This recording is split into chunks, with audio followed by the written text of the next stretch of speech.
السلام علیکم ورحمۃ اللہ۔ میرے پیارے بھائیوں اور میری معززات ماؤں بہنوں بیٹیوں،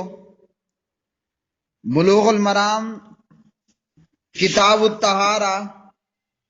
باب التیممی، سبق نمبر ہے 33 بسم اللہ الرحمن الرحیم۔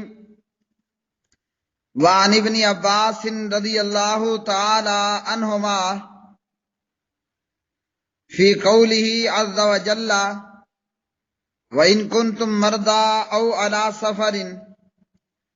قَالَ إِذَا كَانَتْ بِالرَّجُلِ جِرَاحَةٌ فِي سَبِيلِ اللَّهِ وَالْقُرُوحُ فَيُجْنِبُ فَيَخَافُ أَن يَمُوتَ إِنِ اغْتَسَلَ تَيَمَّمَ۔ رواہ الدارقطنی موقوفا ورفعہ البزار وصححہ ابن خزیمہ والحاکم۔ حضرت عبداللہ ابن عباس رضی اللہ تعالی عنہما اللہ رب العالمین کے ارشاد وَإِن كُنتُم مَّرْضَىٰ أَوْ عَلَىٰ سَفَرٍ کے متعلق مروی ہے کہ جب کسی شخص کو اللہ کی راہ میں زخم اور پھوڑوں کا سامنا کرنا پڑے اور اسی حالت میں اسے جنابت لاحق ہو جائے اور غسل کرنے کی صورت میں مر جانے کا اندیشہ ہو تو وہ تیمم کر لے۔ اس روایت کو دارقطنی نے موقوفاً اور بزار نے مرفوعاً بیان کیا۔ ابن خزیمہ اور امام حاکم نے صحیح کہا۔ پیارے بھائیو، اس روایت سے یہ معلوم ہوا کہ جب بندہ بیمار ہو یا مسافر ہو اور اس حالت میں بندے کو جنابت لاحق ہو جائے یا پخانہ پیشاب کو وہ جاتا ہے اور اسے پانی نہیں ملتا، اور اسی طرح جب بندہ اللہ کی راہ میں فی سبیل اللہ سے مراد جہاد فی سبیل اللہ ہے، مجاہد کو اگر کوئی زخم لگ جائے یا کوئی ایسا پھوڑا پھنسی ہو کہ غسل کرنا ممکن نہ ہو تو مجاہد جنابت کی حالت میں جب اس پر زخم ہے، کوئی چوٹ ہے اور پانی استعمال کرنا اس کے لیے درست نہیں ہے تو وہ تیمم کر لے، اور یہ تیمم کر لینا اس کے لیے کافی ہوگا۔ یہ حضرت عبداللہ ابن عباس رضی اللہ تعالی عنہما کی تفسیر ہے اللہ کے اس فرمان وَإِن كُنتُم مَّرْضَىٰ أَوْ عَلَىٰ سَفَرٍ کے تعلق سے۔ امام شافعی رحمہ اللہ کے نزدیک ایسی بیماری میں تیمم جائز ہے جس سے انسان کی موت واقع ہونے کا اندیشہ ہو، یعنی جب ایسی کوئی رکاوٹ ہو کہ اگر پانی استعمال کیا جائے گا تو اس کے نتیجے میں موت واقع ہو جائے گی تو اس صورت میں تیمم کیا جائے گا۔ اور امام ابو حنیفہ رحمہ اللہ ان کے نزدیک ہر وہ بیماری کہ بیماری کے طول پکڑے جانے کا ڈر ہو، یعنی زخم ایسا ہے کہ اگر پانی لگ گیا گھاؤ زیادہ ہوگا، زخم خراب ہو جائے گا تو اس صورت میں بھی تیمم جائز ہے۔ اور یہاں ان دونوں ائمہ کرام کی بات اپنی جگہ پر 100% درست ہے۔ اب قرآن مجید فرقان حمید کی آیت مبارکہ وَإِن كُنتُم مَّرْضَىٰ أَوْ عَلَىٰ سَفَرٍ، تم مریض ہو، بیمار ہو یا سفر پر ہو، اس کے تعلق سے امام مالک اور امام شافعی رحمہم اللہ تعالی فرماتے ہیں کہ اس سے مراد مطلق سفر ہے۔ جو بھی سفر بندہ مسافر ہے اور وہ اگر پانی اس کو نہ ملے تو وہ تیمم کر سکتا ہے۔ اگلی حدیث، عن علی بن ابی طالب رضی اللہ تعالی عنہ قال ان کسرت احدى زندی فسألت رسول اللہ صلی اللہ علیہ وسلم فامرنی ان امسح علی الجبائر، رواہ ابن ماجہ بسند واہن جدا۔ حضرت علی رضی اللہ تعالی عنہ بیان کرتے ہیں، میری کلائی کا ایک جوڑ ٹوٹ گیا، میں نے نبی صلی اللہ علیہ وسلم سے پوچھا تو آپ نے مجھے پٹیوں پر مسح کرنے کا حکم دیا۔ اسے ابن ماجہ نے نہایت ضعیف سند کے ساتھ بیان کیا۔ یہ روایت سندن ضعیف ہے۔ اس روایت کی سند میں عمر بن خالد واسطی نہایت جھوٹا دروغ گو آدمی ہے۔ امام نووی رحمہ اللہ کے بقول اس حدیث کے ضعیف ہونے پر حفاظ حدیث کا اتفاق ہے، تو یہ روایت سندن ضعیف ہے۔ لیکن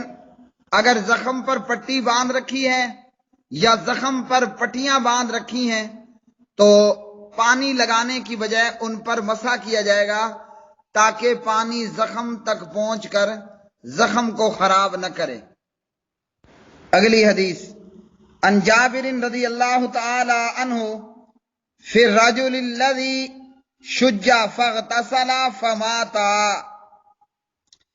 انما كان يكفيه ان يتيمم ويعصب على جرحه خرقة ثم يمسح عليها ويغسل سائر جسده، رواہ ابو داود بسند فیہ ضعف وفیہ اختلاف علی راوی۔ جابر رضی اللہ تعالی عنہ راوی ہے، فرماتے ہیں کہ ایک شخص کے سر پر زخم آیا تھا اور اسی حالت میں اس نے غسل کر لیا اور مر گیا کہ اسے تو اتنا ہی کافی تھا کہ تیمم کر لیتا اور اپنے زخم پر پٹی باندھ کر مسح کرتا اور باقی جسم کو دھو لیتا۔ اس روایت کو ابو داود نے ضعیف سند کے ساتھ روایت کیا۔ وفیہ اختلاف ہو، اور اس کے ایک راوی پر اختلاف ہے۔ زبیر علی زئی رحمہ اللہ کے نزدیک یہ روایت ضعیف ہے،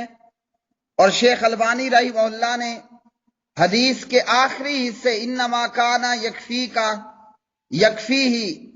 ضعیف قرار دیا، باقی روایت کو حسن کہا۔ اور اسی کی تائید میں موجود ابو داود کے اندر موجود روایت، ابو داود میں 337 نمبر کی روایت ہے، کتاب الطہارہ میں عبداللہ ابن عباس رضی اللہ تعالی عنہ بیان کرتے ہیں، رسول اللہ صلی اللہ علیہ وسلم کے دور میں ایک شخص کو زخم لگا، اسے احتلام ہو گیا تو اسے غسل کرنے کا حکم دیا گیا، یعنی قریب موجود ساتھیوں نے کہا کہ آپ غسل کرو، چنانچہ اس نے غسل کیا اور مر گیا۔ رسول اللہ صلی اللہ علیہ وسلم کو اس کی خبر پہنچی تو آپ علیہ الصلوۃ والسلام نے فرمایا قاتلوہ قاتلہم اللہ، انہوں نے اس کو مار ڈالا، اللہ انہیں ہلاک کرے، یعنی جن لوگوں نے اس کو غسل کر لینے کا کہا۔ کیا جاہل کی شفا سوال کر لینا نہیں ہے؟ تو ان روایات سے یہ معلوم ہوا کہ جب زخم لگ گیا ہے اور زخم اتنا شدید ہے کہ یا تو غسل کرنے سے موت واقع ہو جائے گی یا یہ کہ زخم مزید زیادہ بگڑ جائے گا، اس صورت میں پھر غسل نہیں کرنا بلکہ مسح کر لینا ہے۔ جیسا کہ پیچھے ہم روایت میں یہ پڑھ آئے ہیں، اور اسی کے تحت امام شافعی رحمہ اللہ نے فرمایا تیمم کرے گا، امام ابو حنیفہ رحمہ اللہ نے فرمایا کہ بیماری کے طول پکڑنے کا خطرہ ہے تو تیمم کرے گا۔ تو یہاں اس روایت سے بھی یہ معلوم ہوا کہ جب بندے کے جسم پر کہیں بھی زخم ہے، اس روایت میں ہے کہ سر پر زخم آیا، کہیں موجود زخم ہے جس کو پانی لگانے پر موت واقع ہونے کا خطرہ ہے یا زخم کے مزید بگڑ جانے کا خطرہ ہے، تو اس صورت میں وہ تیمم کرے گا اور غسل کو چھوڑ دے گا۔ تو ان احادیث میں ایسے مریض لوگوں کے لیے ہمیں یہ سہولت ملی کہ جان بچانی ہے، غسل پانی سے نہیں کرنا بلکہ تیمم کر لینا کافی ہوگا۔ اگلی حدیث، عن عبداللہ ابن عباس رضی اللہ تعالی عنہما قال من السنة اللہ یصلی الرجل بالتیمم الا صلاة واحدة ثم یتیمم للصلاة الأخرى رواہ الدارقطنی بإسناد ضعیف جدا۔ جناب عبداللہ بن عباس رضی اللہ تعالی عنہما یہ فرماتے ہیں کہ سنت یہی ہے کہ تیمم کرنے والا شخص تیمم سے ایک ہی نماز پڑھے اور دوسری نماز کے لیے دوبارہ پھر وضو کرے۔ اسے دارقطنی نے نہایت ضعیف سند سے روایت کیا ہے، تو یہ روایت سندن ثابت نہیں ہے۔ من السنتی، سنت یہی ہے، اس سے مراد نبی علیہ السلام کی سنت اور طریقہ ہے، جبکہ یہ روایت ہی سندن صحیح نہیں ہے۔ اس سے پہلے ہم جناب ابو ہریرہ رضی اللہ تعالی عنہ کی روایت پڑھ آئے ہیں کہ تیمم وضو کا قائم مقام ہے،